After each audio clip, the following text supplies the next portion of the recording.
બનાસકાંઠાની જીવાદોરી સમાન દાંતીવાડા ડેમમાં નવા નીરની આવક શરૂ થઈ છે। સતત 2 દિવસથી જિલ્લામાં અને ઉપરવાસમાં ભારે વરસાદ વરસતા હાલ દાંતીવાડા જળાશયમાં આવક શરૂ થતાં ખેડૂતો ખુશખુશાલ બન્યા છે।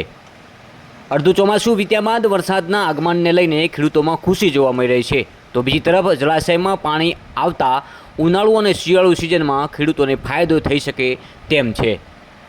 બનાસકાંઠા અને પાટણ જિલ્લાના ખેડૂતો માટે સારા સમાચાર છે। જિલ્લાના મુખ્ય ડેમ દાંતીવાડા ડેમમાં હાલ પાણીની આવક શરૂ થઈ છે।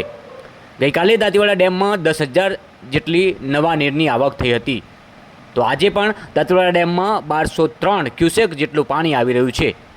જો કે હાલ જળ સપાટીની વાત કરવામાં આવે તો 568.30 ફૂટ જેટલી ડેમની જળ સપાટી જોવા મળી રહી છે। ખાસ કરીને હાલના પ્રાપ્ત જતાં 23.21% જેટલો જોવા મળી રહ્યો છે ડેમ। જો કે નવા નીરની આવક થતાં બનાસકાંઠાના ખેડૂતો માટે ફાયદો થશે। નહિવત વરસાદ વચ્ચે પણ જિલ્લામાં સતત 2 દિવસથી વરસાદી વાતાવરણ વચ્ચે દાંતીવાડા ડેમમાં પાણીની આવકમાં વધારો થતાં ખેડૂતો હરખની હેલીએ જોવા મળ્યા છે। મહત્ત્વની વાત છે કે ઉપરવાસમાં વધુ વરસાદ હોવાથી દાંતીવાડા ડેમમાં પાણીની આવકમાં વધારો થયો છે।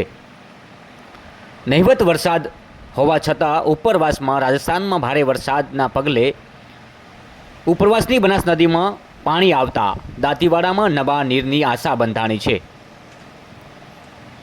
સતત 2 દિવસથી હવામાન વિભાગની આગાહીને પગલે વરસાદ પણ યથાવત છે, અને જેને લઈને ઉપરવાસમાં પણ ભારે વરસાદ હોવાથી દાંતીવાડા ડેમમાં નવા નીરની આવક થઈ છે।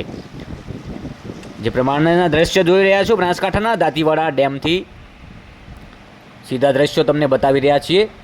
હાલમાં ઉપરવાસમાં ભારે વરસાદના પગલે દાંતીવાડા ડેમમાં નવા નીરની આવક થઈ છે। હાલની સપાટીની વાત કરવામાં આવે તો 10,000 ક્યુસેક જેટલી પાણીમાં આવક નોંધાઈ છે અને 568.30 ફૂટ જેટલી